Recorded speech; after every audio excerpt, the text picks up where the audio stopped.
قبل ما نبدأ حابب أقول لكم إن الحلقة النهاردة جميلة وهتلمس قلب كل شخص فيكم هيسمعها بقلبه بجد. فأتمنى إنك ما تخرجش من الحلقة غير لما تخلص وتسمع صوت ربنا فيها. فبدون ما نتكلم كتير، أهلا بيكم في برنامج مقتطفات روحية في الحلقة الثالثة بعنوان هتقدر توصل له من سلسلة وجها لوجه. يلا بينا نبدأ. في لحظات معينة بتحس إنك واقف قدام شخص عارفك على حقيقتك، عارف شكلك وعارف قلبك، عارف اللي بتخبيه وعارف كمان اللي بتحاول تنساه. الشخص ده هو السيد المسيح، وكمان نظرته ليك بتبقى نظرة حب مش نظرة غضب. نظرته ليك بتنقي وبتطهر وبتشفي. يعني ايه اتكشف قدامه؟ تبص جوه قلبك تلاقي انك بتخدم عشان خاطر الناس كلها تقول عليك فلان ده خادم جميل ومثالي وعظيم. كمان تبص تلاقي انك بتصلي بصوت عالي قدام الناس كلها، بس اول ما بتقعد مع ربنا لوحدك بتلاقي انك مش عارف تتكلم معاه اصلا لانك مش عايش معاه. وكمان تلاقي انك قاري في الكتاب المقدس والناس شايفة فيك كلمة ربنا وخادم، بس في نفس الوقت مش عايش ولا آية من الكتاب المقدس. كمان تلاقي انك باين قدام كل الناس انك عايش حياة الطهارة والبر، بس انت من جواك مش نقي. تبص على قلبك تلاقي انك بتسامح بشفايفك لكن من جواك بتكره، وجوه قلبك مليان حقد وغل. الكتاب بيقول وعيناه كلهيب نار. طيب يعني ايه الكلام ده؟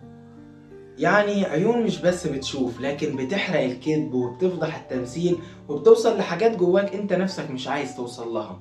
نظرة من ربنا كفيلة تغير حياتك زي ما قلنا، وكمان نظرة منه بتكشف اللي انت مخبيه من سنين. ربنا مش محتاج يسألك انت عامل ايه، لان هو شايفك وانت بتضحك قدام الناس لكن من جواك بتنهار. شايفك وانت حافظ كلام حلو، ترانيم والحان ومدايح وتسابيح ومزامير، لكن قلبك ناشف.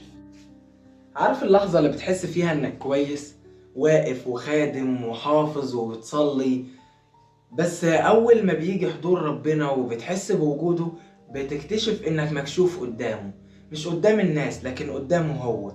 وساعتها سؤال بيفضل يرن جواك وهو معقولة ده شكلي الحقيقي قدام ربنا؟ معقولة انا كده بعد ما كنت حاسس اني خادم وواقف وجميل وبصلي قدام الناس؟ معقولة اول ما اتكشف قدام ربنا احس بالشعور ده؟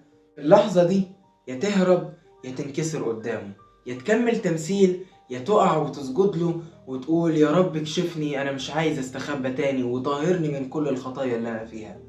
وهنا نوصل لحقيقة إن ربنا مش بيدور على ناس كاملة لكن بيدور على ناس قلوبها صادقة وكمان قلوبها مكسورة وكمان مستعدة إن هي تتكشف قدامه في سبيل أي حاجة. بص من الآخر مفيش حد وقف قدامه وفضل زي ما هو. أشعياء النبي لما صرخ لربنا وقال ويل لي إني هلكت لأني نجس الشفتين، هنا مش بس شاف مجد ربنا، هو شاف هو قد إيه وحش قصاد المجد اللي هو شايفه. ومعلمنا بطرس لما رب المجد يسوع عمل المعجزة قدام عينه، وساعتها بطرس نزل عند رجل السيد المسيح وقال اخرج يا رب من سفينتي لأني رجل خاطئ. هنا برضو معلمنا بطرس شايف هو قد ايه خاطئ قدام ربنا.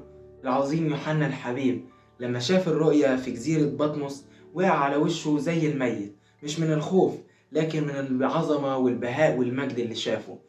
من الآخر العيون اللي كلهيب نار بتخليك تسجد، بتخليك تبطل تتكلم وتبدأ تتوب. بس السؤال اللي لازم يتسأل هو ازاي أشوف ربنا؟ ازاي أواجه النار وما تحرقش؟ الحل مش فيك، الحل فيه هو. يسوع شال عننا كلنا العار عشان نقدر نمشي واحنا رافعين راسنا. هو اللي شال خطيتنا عشان ما يبانش ذنبنا لكن يبان دمه. هو اللي تعرى قدام الكل عشان احنا نتغطى بالنعمة. طيب هتبصله ازاي؟ هتكون مسنود على نعمته مش على نفسك. تيجي مكسور وهو يشفيك، تيجي تايه وهو يرشدك، تيجي خايف وهو يطمنك، تيجي هربان وهو يخبيك. بس عارف لما بكون واقف قدامه بتكسف وانا لسه بفتح حاجات المفروض قفلتها. بتكسف وانا لسه بضحك على الناس وبتريق عليهم وانا اصلا اوحش منهم. بتكسف وانا باجي اصلي عشان الناس تشاور عليا وتقول خادم روحاني وجميل ومختلف. بتكسف وانا رايح اصلي وانا متمسك بالخطية ومش قادر اسيبها. بتكسف وانا حافظ ايات كتير بس مش قادر أعيش ولا آية منهم. بتكسف وأنا عامل نفسي خادم جميل وواعظ ومهم ومرنم، بتكسف من ده كله. بتكسف عشان لسه جوايا غيرة وحقد وغل ونجاسة وكبرياء وتمثيل وخطايا كتير. طيب هو بعد كل الكلام اللي أنا قلته ده، مش الكلام اللي كنا لسه بنقوله، لأ، الكلام سر الاعتراف، لأني صورت والفيديو ما كانش بيصور. بعد الكلام اللي قلته ده كله وأنا أصلا عايز أنام. طب نعيد الكلام تاني. سر الاعتراف هو لحظة شفاء حقيقية فيها بتعترف قدام أبونا الكاهن لربنا. أبونا بيكون الأداة اللي ربنا بيوصل لك فيها غفرانه وتطهيره وإرشاده.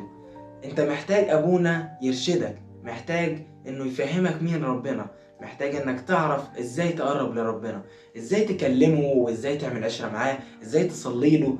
هل إن أنا لازم أصلي بالأجبية ولا أصلي كده؟ إزاي أصلي وإزاي أقرب من ربنا أكتر. وكمان أنا مش بعترف لأبونا، أنا بعترف لربنا. وكمان أنا بعترف لأبونا اللي هو أداة في إيد ربنا، ومش بعترف له عشان خاطر أنا خايف من ربنا ولا مش قادر أواجهه، لكن بعترف له عشان خاطر أحيانا أنا مش ببقى قادر أواجه ربنا بضعفاتي. أنا ببقى محتاج شخص قدامي يعرفني إيه الصح من الغلط، يرشدني روحيا، يعرفني أنا ماشي غلط ولا صح، الطريق اللي أنا فيه ده هيوديني لفين. لازم ابقى شايف اللي قدامي، ابقى بتكلم مع شخص مادي زيي، شخص انا شايفه بس في نفس الوقت عنده قدرات ان هو يغفر لي خطيتي عن طريق رب المجد يسوع. ابونا انت بتختاره، بتدور على اب كاهن يلمسك، بتدور على اب كاهن بتتعلم منه فضايل، بتتعلم منه كل حاجة، وبتشوف فيه صورة ربنا، وبتشوف هو قد ايه روحاني وقد ايه حافظ ألحان وقد ايه عايش بالكلمة وقد ايه وعظاته جميلة وقد ايه هو انسان عايش مع ربنا. وده الاهم من ده كله. وكده نكون عرفنا سر الاعتراف. انا عارف انك احيانا بتسأل في سرك، هو انا ليه بعترف وليه قدام كاهن، ليه مش مني لربنا على طول؟ هقولك ربنا فعلا بيحبك وسامعك ونفسه يكلمك، بس في الحقيقة ربنا برضو مقدر وعارف الضعفات اللي احنا فيها. ربنا عارف ان احنا محتاجين نسمع كلمة مغفورة لك خطاياك. ربنا عارف اننا محتاجين حضن حي، محتاجين حضن ملموس، وشخص قدامي بيكلمني واكلمه، شخص انا سامع صوته بجد، صوت حي. لان لسه ما عرفتش ازاي اسمع صوت ربنا، من خلال ابونا هعرف ازاي اسمع صوت ربنا. ربنا عارف انك محتاج حد يشيل عنك الحمل، محتاج حد يقولك مغفورة لك خطاياك. يسوع لما قال للمفلوج سقي يا ابني مغفورة لك خطاياك، قالها له بصوت عشان المفلوج يطمن ويحس ويسمع صوت ربنا. والمسيح بعد ما قام من الأموات ونفخ في تلاميذه وقال لهم من غفرتم لهم خطاياهم غفرت لهم ومن أمسكتموها عليهم أمسكت عليهم. يعني السيد المسيح اداهم سلطان الغفران وخلاهم أدوات للغفران على الأرض. معنى كده إن سر الاعتراف مش لحظة إحراج، لكن بالعكس دي لحظة قوة وشجاعة، لحظة فيها أنا بقول للشيطان أنا مش هفضل عايش تحت طوعك، مش هفضل خايف ومكسوف إن أنا أعترف. أنا بعترف قدام أبونا، أبونا بيسمع من هنا وبيطلع من هنا. أنت كلامك ده بيبقى قدام رب المجد يسوع. الكاهن مكان رب المجد يسوع بيسمعك صوت ربنا ليك، بيقولك نفس الكلام اللي ربنا كان هيقوله لك. الاعتراف مش لأن ربنا بعيد، لكن لأنك محتاج حد يمسك في إيدك عشان يوصلك لرب المجد. بيقولك اسمع يا ابني مغفورة ليك خطاياك، بيديك الحل. ممكن أصلا تطلب من أبونا إنه يسمعك التحليل وهو بيقراهولك وإنت بتعترف. بعد ما تخلص قول له يا أبونا معلش سمعني صوتك وإنت بتقرا لي التحليل، ساعتها هتحس بصوت ربنا وتسمعه. في حياتنا مع المسيح مش دايما كل حاجة هتكون سهلة ولا الطريق هيكون دايما مستقيم، لكن احنا واثقين فيه إن هو معانا. اللي مش قادرين نمشي فيه لوحدينا هو هيقودنا فيه. لسه الطريق طويل، لكن لو ماشيين معاه هنحس إن احنا أقوياء. لو ماشيين معاه هنفضل نبصله ونبصله بنظرة حب ونظرة إن أنا شايف أبويا بيقودني، وهو كمان هيبصلي بنفس نظرة الحب. وبكده نكون خلصنا تالت حلقة من سلسلة وجها لوجه من برنامج مقتطفات روحية بعنوان هتقدر توصله. وأحب أقول لكم سلام عشان عايز أنام. سلام.